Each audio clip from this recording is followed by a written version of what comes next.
Well, we tracked down this gentleman in October last year to talk about all things Megadeth, and he did in fact promise a return tour to Australia. Well, he's now back on our country's soil. Let's welcome him back to Triple J. Mr. Dave Mustaine, welcome back to Oz. How you doing? Oh, thank you. I'm so happy to be here, and I thank you for your welcome. And it's great that you did keep your word because you're back in Oz. Now, the tour does kick off this week with most shows already sold out.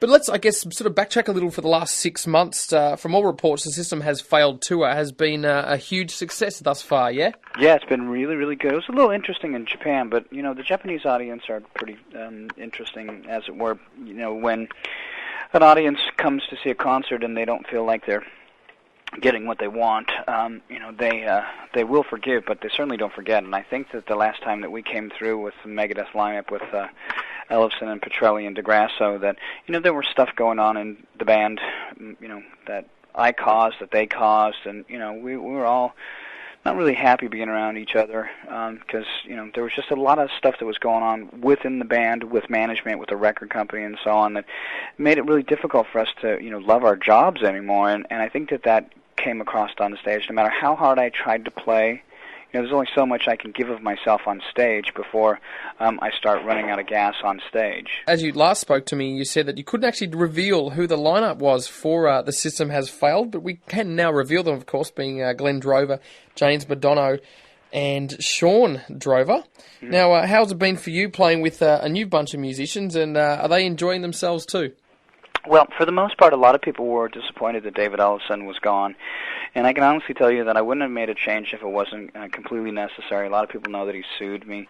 And, you know, I tried to settle with him numerous times, but, you know, it just wasn't meant to be. I respect him and appreciate him for what he did to help Megadeth and to help my career. But as far as anything else was concerned, I had a mantra where I just said, you know, the truth's going to come out. The truth came out. The lawsuit was dismissed. He lost. I won. And I actually had met James McDonough, the bass player, a while before when Megadeth had toured with Iced Earth. Yep. And that was really a fantastic opportunity for us because I didn't know James, didn't pay attention to him at all, but he saw Megadeth and he wanted to be part of, you know, the whole Megadeth camp. So he kept pursuing things. And our webmaster, Dave McRobb, who is really a wonderful Canadian gentleman, knows me very well, knows the Megadeth history very well, knew of Glenn Drover. Of course, everybody wanted me to hook up with Jeff Waters from Annihilator, which is a great guitar player too, but Glenn seemed the perfect fit. And, you know, we talked to Nick Menz about playing. Now, Nick showed up, wasn't prepared, didn't look very well health-wise, so on and so forth, and had a bunch of odd peculiarities with him, just with, you know, what was happening. You know, you play a song for, you know, 10-plus years, you should remember it in rehearsal. It wasn't happening. And then we had to deal with his girlfriend, you know, again, you know, I don't really deal very well when I have to deal with band members' girlfriends, you know. The whole thing with DeGrasso's girlfriend chewing me out kind of made me not ever want to talk to Jimmy again, but, you know, I got over it. And the thing with Nick, when Nick came in, I was excited. He didn't happen, and he had to leave. You know, we had called Glenn's brother because we were looking for a drum tech. Nick had recommended some drum techs, and they were horrible, just horrible. Yeah. So Glenn calls up his brother, and Nick goes, "Man, I don't even want to effing know you." And I was like, whoa.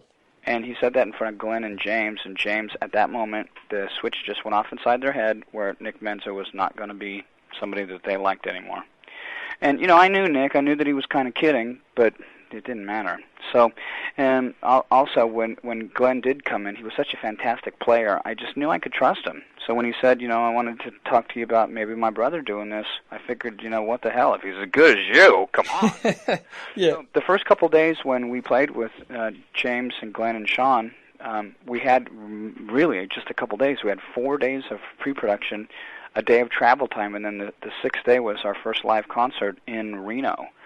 So here you go. You're Sean Drover. You've played 2 concerts in your life. You do 4 rehearsals with Dave Mustaine, and then you get in a bus and drive from Phoenix to Reno, and then the next night you're headlining on stage with Megadeth. What do? You get up there and do the best you can. Oh, he did great. And you know what? I'm sure that you're going to find the same thing that I found out.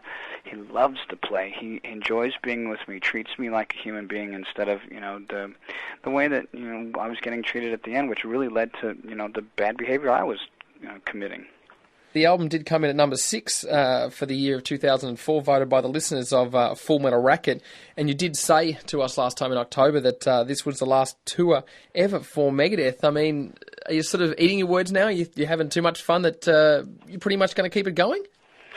I still I have to stick by my word and just say that as far as this tour is concerned, it's over after the end of the tour. But can you see yourself recording with these guys? Because it sounds like you're having a blast. I can. I can tell you this much. It's gone from 100% over to there's a question mark now. Yeah. And I would never have said that before, but my family really loves and respects these guys because they're not only just kick ass at what they do, but they're awesome people to be around. They're funny. They're Well, that certainly helps. Oh my gosh, it's like you can be around some guys that smoke on guitar or on the bass or the drums, but they're just so horrible to be around. It's like you might as well just have your eyelids pulled off. Yeah, well, to me, personality should come first because that's what makes you up as the person. And then, okay, if you got good traits, well, that's always a bonus. Right. I've looked at it pretty much like what you're saying. If they can play well enough, then they get to the point where I'll evaluate them, and personality is very important. Mm-hmm. I obviously, image is important too, but our fans are very, they're very open-minded about the whole Megadeth thing and what we stand for and how we've played, because we've never been very judgmental about the people we play to. We don't try and play just the chicks, although it's great to know that we've got a following of the opposite sex, and we haven't tried to mainly play to young kids by playing baby bubblegum punk rock stuff like that, because you kind of put yourself into a box. Yep. So we have people of various ages and stuff like that, and the lyrics aren't just real dumb stuff about Satan or disemboweling people every single song. So Yep. We appeal to people who actually think outside of the box. Yeah. I'm not going to say that there's bands out there that I don't listen to that I don't like that have stupid lyrics, because there's plenty of bands I like that have really dumb lyrics. Yeah.